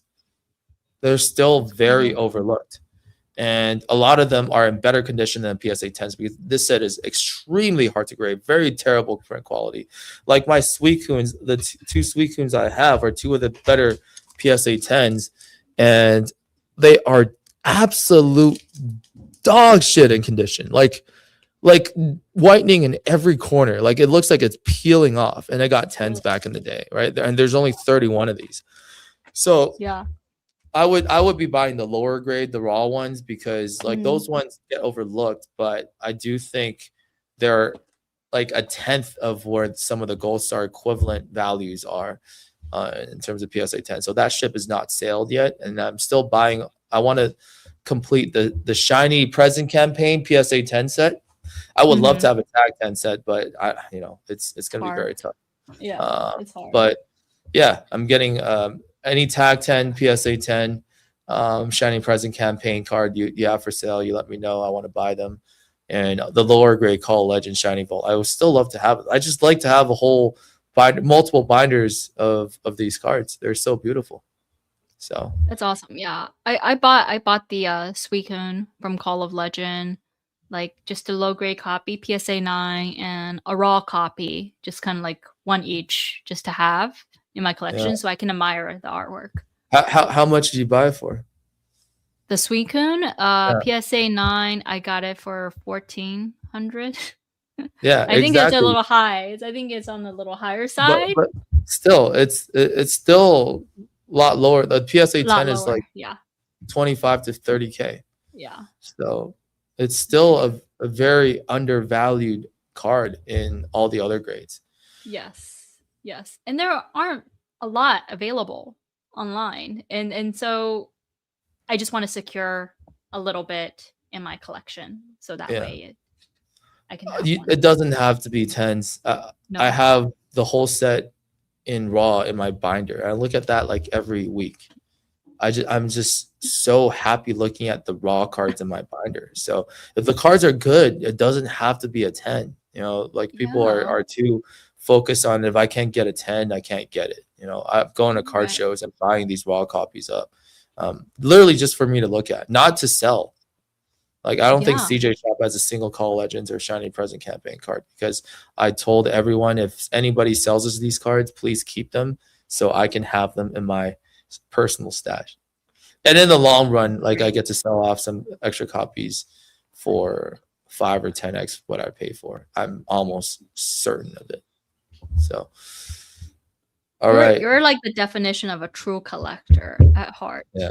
Yeah, I actually don't care how much it's worth. Like it could be worth $2, it could be worth like 2 million. It's like if I like the card, I like the card. Yeah, Well said. for sure. like to collect Okay, let's talk about what I am not buying. I have a list You have here. a list. Well, ponchos, we already talked about it, but sometimes like the things that don't make sense continue to not make sense. So that's one of the things that we talked about not wanting to buy because they're overvalued, but they continue to go up because of a lot of external reasons that we've talked about before. So I'm not going to beat a dead horse by going into that. I don't think you should be buying ponchos. But the PSA 10, Tag 10, CGC 10, like modern hits, I would say probably not a good investment right now just because they are that stuff really is really high population and it will continue to be higher. It's really dependent on where the market is at, the economy and everything. So the moment the market shifts, those are the first to be felt. And there's so many copies. So I would not buy them. And again, like when we talk about not buying them, is not buying them to invest. If you enjoy collecting them, yeah, feel free to do it. But I still think there would be better entry points in the next 3 to 6 months. Okay, so yeah, I already said one. So what about you? You have another card that you're not buying? I'm going to say something really controversial later that people might get mad, but I'm going to say it anyway. I'm not buying the Trikachu. The $4,000 PSA 10 Trikachu I would definitely avoid. I would definitely avoid spending $4,000 on a card like that when you can buy like a Suicune from Call of Legend in a PSA 9 for $1,400, and you can buy 3 copies and the raw single with that $4,000. I would do that instead of buying the brand newly released PSA 10 that's super hyped up that people are following over. Even though we love Ascended Heroes, the set is objectively one of the best ever, but the singles is way too high. Like I've seen some raw singles sell for 2K. It makes no sense. It shouldn't be that high. Well, I mean, I do think it's going to come down quite significantly. If not, I don't think there's much upside to buying them currently in the next, I would say, 3 years. So it's don't touch that. We're pretty aligned on that. Okay, I'm going to say something that's very controversial. The Skyridge Charizard PSA 10, I think it's one of the most overvalued cards. Really? What was the last sold? Because I feel like it's over 100K. Yeah, 100K. That is crazy. That card was not 100K. Anywhere close to that. First of all, I do think that card is beautiful, but it is Skyridge in general, I think, is overvalued or overstated. Like people talk about Skyridge being the rarest of all of the Wizard of the Coast sets. I do think it's pretty close. Legendary Collection is also very underprinted, but Skyridge, the print quality is really high. First of all, so. The hollows are usually pretty good. The corners and edges are really nicely printed, and Skyridge Charizard has like a gem rate of close to 20%. It's got 250 plus PSA 10s, plenty of CGC pristines. There were some tag 10s. That card is one of the easiest cards to grade and one of the highest pop vintage Charizards. I think just behind the Dark Charizard. Because I love my Skyridge. Yes, but you're right. They do have one of the highest pop of vintage. 250. Yeah, one of the highest. Yeah, when there's 250 of them, I think that card is really, really nice. But for going much beyond 100K, I think is a bit too much for that card. You see where the first edition base PSA 10 Charizard is at. It's actually come down quite a bit, 456,000 USD for the last auction copy. And that is because the population is 124. And many of them are in the hands of dealers and people that need the liquidity, right? So that's why every single auction, there is a first set PSA 10 Charizard that come through. And I think one thing about the Sky Charizard is it's more, there's more collectors holding on to them. But the population is double the PSA 10 first edition Charizard. And we're gonna see if a couple of them sell for like less than the previous auction if more people want to offload it. Yeah, I just think six figures for that card is a bit high. There's a lot of other. What was it paid for? Was it confirmed paid for? Because sometimes I think the feel like 95 K one was definitely confirmed paid for. I've heard some people buying them privately, like the newer certs for 110 or 120. yeah, I think I believe it. so these things, people are like, oh, Jesse hates this card. No, it's not. Like if it's, I think at a 50K buying price, I think it's a pretty good card. And I just think at 100 plus, it's overvalued. That's just my opinion. I don't think there's much upside. I saw one of my friends actually post, "Oh, this card is very undervalued. It should be a lot higher." And I actually responded to him. I said, "No, it should not be. It's definitely not undervalued because of the pop." Yeah, so that's my opinion. That's how easy it is to get. So I remember you bought a Crystal Charizard BGS 9.5 that's certified by NBA from Adam Kai, right? Yeah. What did you do with that card? Did you sell it? Are you It's selling it? still for sale. It's at CJ Shop, so it's actually against my best interest to say it's overpriced. But Right, we that's have multiple offers at 33, 35 at the time, and I turned it down. I think we recently moved it to like 60K or something like that. I do think that card should be similar in value as PSA 10s because it's got the Beckett 9.5 Quad Plus, which means it has a 10 in the 9.5 plus the NBA Gold Diamond, which according to NBA means they think that card is pristine, not gem mint. I personally don't agree with it, to be honest, because I looked at it. There is a ding in the back. Everything else looks perfect, but with the ding in the back, I don't think it should be a pristine card. And I think it should just be a gem mint. But that is just me being honest about it. That's why I'm not pricing it at 100K. I love how you're always so honest and transparent. Yeah, that's some guy wanted to buy for more than at the time, and I told him like it's if you think it's gonna pristine or something, or I don't think so, and I personally wouldn't crack it for PSA because if you crack it and then PSA gives it a 9, then you have to try and get it back in it a Beckett 9.5 and then get an NBA Gold Diamond, which is like so hard. Takes forever. NBA is really backed up now too. It's kind of crazy. So I would keep that card in the current case that it's at, and we still have it. It's still I think it's still for sale for 60K at CJ Shop, but I think it's overpriced. So if someone wants to buy it, feel free. But I would wait. I do like the artwork though. I feel like I do think so, it's a one of the coolest artwork out there. Yeah, it is definitely. Like I said, I like the card. I think if it was a 50K card, I'd like it a lot more. I just think it's a bit high. Yeah. Yes. So, somebody said 95 was paid for, but 130 has not been confirmed. Okay. Yeah. Okay. I remember seeing that 130. I was like, that's way too much, man. Like, people shell. I mean, you have to be careful. You can't just take some sometimes I fall victim to that as well, but we've all made our mistakes. What about Japanese cards? Would you be buying or not buying into Japanese cards? Yeah, like the Shining Present campaign Japanese cards I'm buying, the trophies I'm buying, like things that have significance that are not set cards. I am buying a lot of Japanese. In terms of set cards, not so much, but like with the exception of my friend Thomas just texted me an example is now the Japanese Moonbryon is $2,000 more expensive than the English Moonbryon because the pop is so much lower. So it really depends. Like some cards the Japanese are a lot lower and some cards English is a lot lower.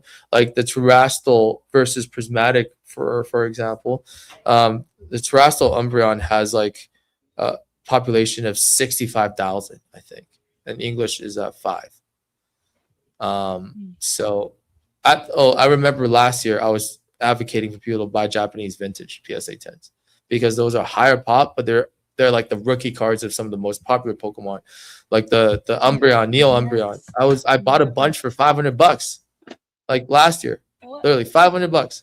How much are they worth now? Like 5K? 6,000, 7,000. Yeah, they were available all day for $500. I was like, how is I this card a know. $500 card? I followed your advice, and I bought the Neo Japanese Umbreon for like Oh, five or 600, whatever it was, and, Yeah. and now I'm up like Oh, last man. sold 6 to 7. I'm Yeah, so glad I listened to you. should have I'm bought so more. Yeah, I I should have listened to myself. Yeah, some of those cards you're looking at it, and you're like, this is where did he a go? guarantee, like $500 for this card. Makes Because no you're sense. totally right with the Mm. fundamental is, Umbreon is the rookie card Yeah. of all Umbreons. So I really Exactly. took that to heart and bought it, but I don't even know where it is. I don't know where the card is. So Oh, maybe I man. lost it. Oh no. See, that's the No thing way. with collectors. When you have so many cards, like you just I don't know. sometimes I remember I couldn't find my pristine first at Lugia for a while. I just like I couldn't find it. And so I found it under the couch one day. And that was like a while ago. That's like 100K, 150K card found. And I was like, damn, that's like we're eating good today. Nice find. Yeah. You remember when you left your like Charizard spinning in your little camera booth for a really long time? I don't know. Yeah. While taking a picture of it and you forget about it? Yeah, I something remember like that. Oh man. Now we have most of our grails that are just locked away in Good. bank vaults, and I just take it Yeah. out for like recordings or like videos. So Yeah, people too. and we also moved. CJ and I moved partly because we wanted to be closer to our offices, and the other Mhm. part is we want to move to a place where nobody knows where we are except for our close friends. Yeah, And that's a good that's idea. really fun because our previous address, like everyone knew. So I know. not everyone, a lot of Yeah. people did. A lot of people did because you had people over and you guys took People photos. over, and I had a lot of people that that I bought cards from that sent to that address. So we Airbnb that place and used the Airbnb because this year Vancouver has got the World Cup, so it was really great. Oh. So we Okay. used the money to rent out that house like literally half the time, and then we Awesome. we rented a place that's like pretty much the same size as our house. That's Yeah. that nobody knows about. So Does it have good view like the one? Like no, nowhere close to the views. But still, we can Yeah. still like we have host any events, we still go back to that house, so Yeah, good people idea. only know that house. But yeah, we're not living there anymore just because CJ is honestly like really paranoid. Even though we don't have most of our expensive stuff at home, but like people coming in, you still don't want to be faced with danger because there's so many people, bad actors trying to break in and steal and rob people. Yeah. With Pokédane, remember? Yeah, how his house was broken so into, scary. and Yeah. then I think later that's his like shop- not as bad as some people that got hurt. Like there's Pokey S Tricks, I think was their name. The couple from Northern Europe, I think in Switzerland or something.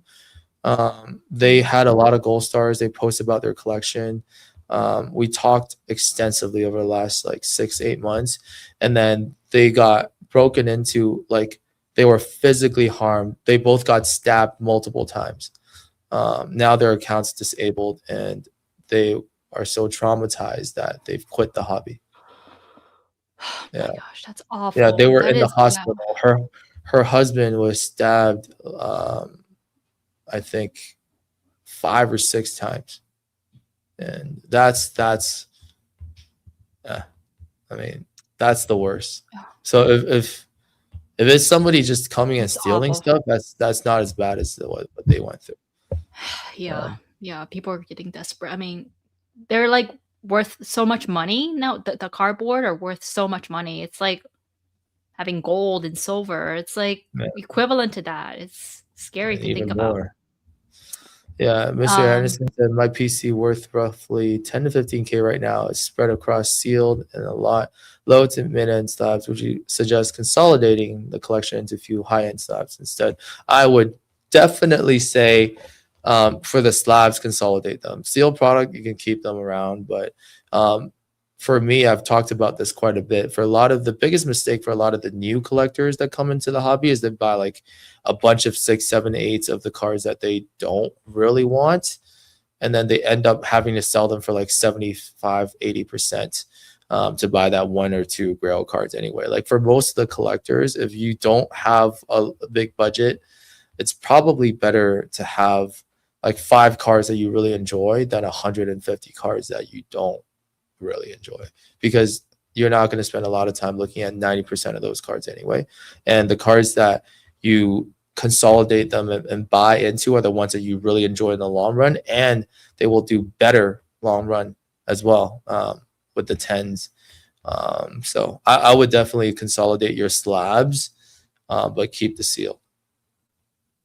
yeah. I mean, I'm also just curious what kind of sealed products you're holding, if they're worth holding on to, or if they're, just stagnant and you can actually turn it around and pick up something else that would have a higher return later on. Yeah, sealed investing is easy. I don't know why there's so many channels about it. Like, just Mhm. go for the popular liquid products, and Yeah, that's the booster boxes, ETBs, really simple. SPCs, UPCs, and things like that. Like those are easier to move. Like the collection boxes and stuff, that's tough. I would not do. I would not keep if you're sealed. If your 10K is sealed, it's filled with like collection boxes, like the Mhm. the 2-pack, 3-pack blisters and random stuff like that. I would definitely consolidate them into sealed booster box or ETB cases.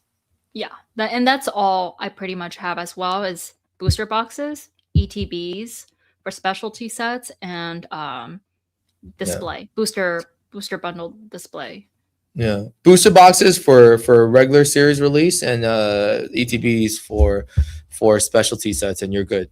Like that's literally all you need to know. I don't know why there's so many channels talking. It's all sealed. they're all sealed. They're all about sealed. So now even like game store owners are investors now. They get their share or percentage of allocation from distributors, and they keep a lot of their products. Like they wouldn't even sell their Ascended Heroes. They would keep it in the back so they can let time do the thing. Yeah, exactly. Well, that's kind of like we keep at least one case of everything that comes in. If we have 2 cases, we keep one, just because I want to have something in our collection or portfolio that if I ever want to rip them for a birthday when I'm 50, I can do that. 50-year-olds are going to be ripping through our We're gonna be the sky coolest. packs. We're gonna be the coolest 50-year-olds. Do you guys For have any sure. other questions for us as we go through some of the things that are to buy or not to buy? What are some of the? Do you want to talk about the illustrator? Oh yeah. Yeah, so I want to talk about that. And this is something that happened to me recently that really got me thinking, that changed my entire perspective. So my tag illustrator, I listed it with Golden because Golden was one of the first people to come on board and sponsor the event that we host at Collectopia, the TCG Hall of Fame. So we talked about, they were like, yeah, what do you want to consign? I really wanted to show them my appreciation by signing some big items at the show. So I asked what would the estimate and the advance be for the Tag 8 Illustrator. And at the time I was because I already committed to buy this, I still need to pay for this card. I actually committed to buy half of this card from my friend Benjamin B. So I was like, okay, it might be time to sell the Tag 8. So I got a $1 million to $1.5 million estimate for that card and a 500K advance. They were very confident it was going to go over $1 million at the very least. So I consigned it with them, and I basically told them, do whatever you want with it. Like you guys know the market, so I trust you guys. I might take a step back and and yeah, to let you guys do your thing. So they put us in the March Elite auction and made a lot number one. But that entire auction, the Illustrator was the only Pokemon card. I don't know if you looked at it, but Yeah, every single card in that auction was a sports card. The card wasn't even reported by any of the mainstream outlets or like the social media outlets. Like Top 10 Pokemon didn't talk about it. Like none of the like the fine card, none of those accounts even posted the result because nobody knew it happened. You know? Oh my gosh, that's awful. So it was very disappointing. Obviously, that Oh. card went for 488,000 or something. Yeah, So yeah. we actually, for the first time in our lives, had to wire back after their fees like 35K or something, or 40K, something like that. Wow. Like, not only did we not get anything on top of the events, we had to wire back like 40K from the events we already got. And when that result happened, I got like bombarded with messages, sympathy messages from all my friends saying, "Oh my God, I can't believe it." Because I've gotten like offers of like maybe not serious offers, but close to $1 million on that card privately, like multiple times. Yeah. Right. I would have been able to sell it for like maybe 750 pretty easily, privately, for multiple people. But I was like, yeah, why don't we just throw it on Golden? They had a really big auction result before, and they're giving me a $500,000 advance, so they're very confident it's going to go over $1 million, right? So, but that's why auctions are like a gamble. Like sometimes you win, sometimes you lose, and you know, I'm not super sad about it because we had the opportunity to get a lot of things for under market in that same auction block as well.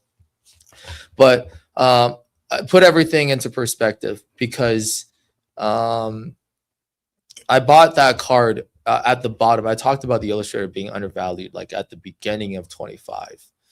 And I bought that card as a CGC 8 from an auction house in China that wasn't marketed for 151,000 USD. That was probably the lowest when the at the time there was a PSA 9 Illustrator that sold for 175 privately over here as well.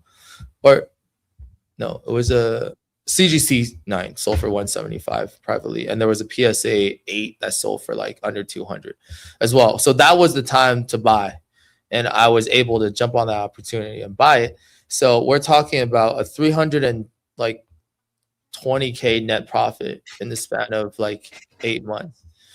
And if I'm here being super upset about that, then I'm no different from the people that I don't like that are in this just for the money, right? Obviously, I'm extremely disappointed with the result. It went for $500,000 less than what I thought it would go. Yeah. But we always talk about this. You never go broke. No one's ever gone broke taking a profit. And yes.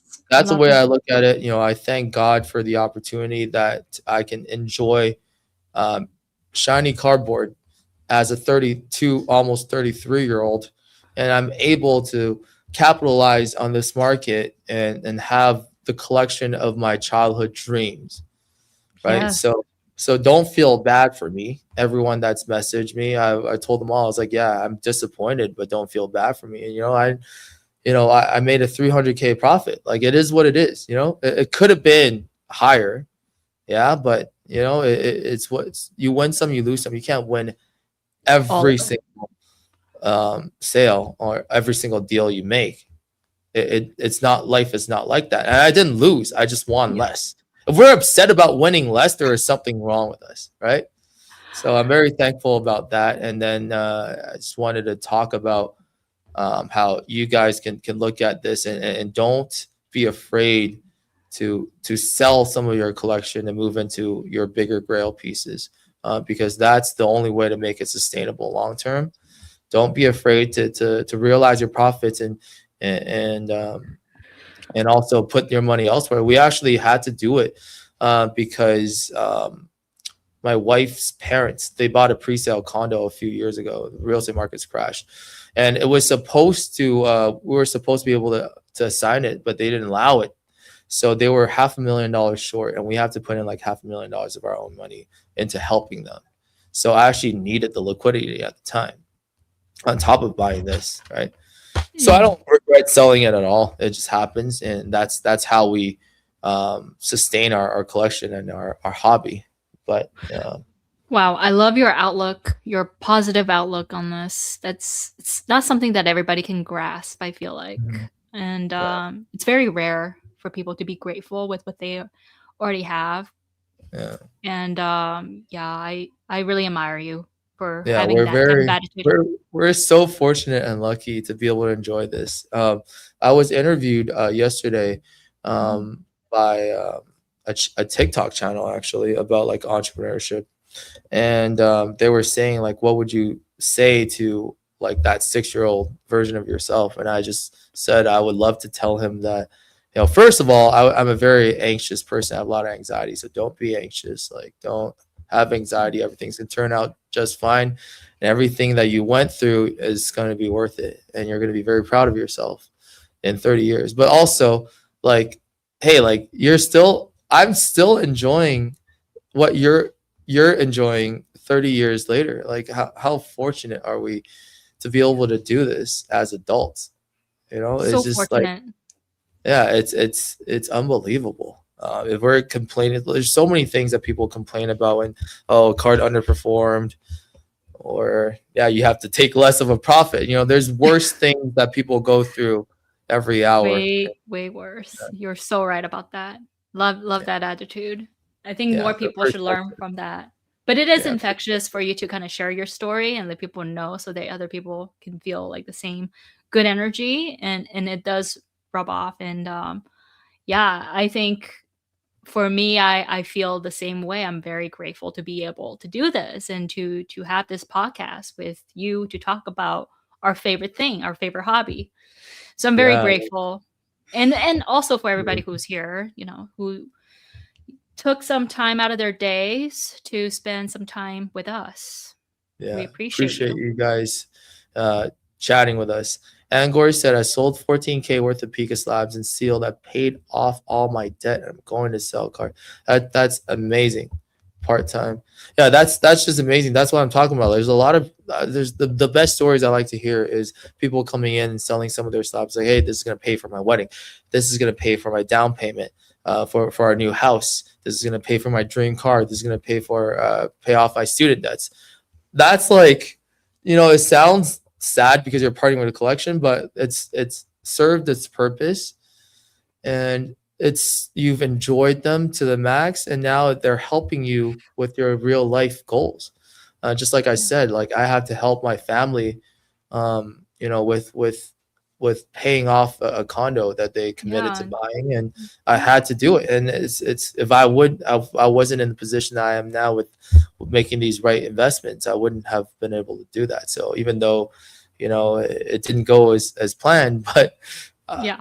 it's still better than not having it. So Yeah. I'm very Right. happy Exactly. about that. And this is all Yeah. about the what I love hearing these success stories during this crazy market about what cards helped you accomplish in life. Yeah.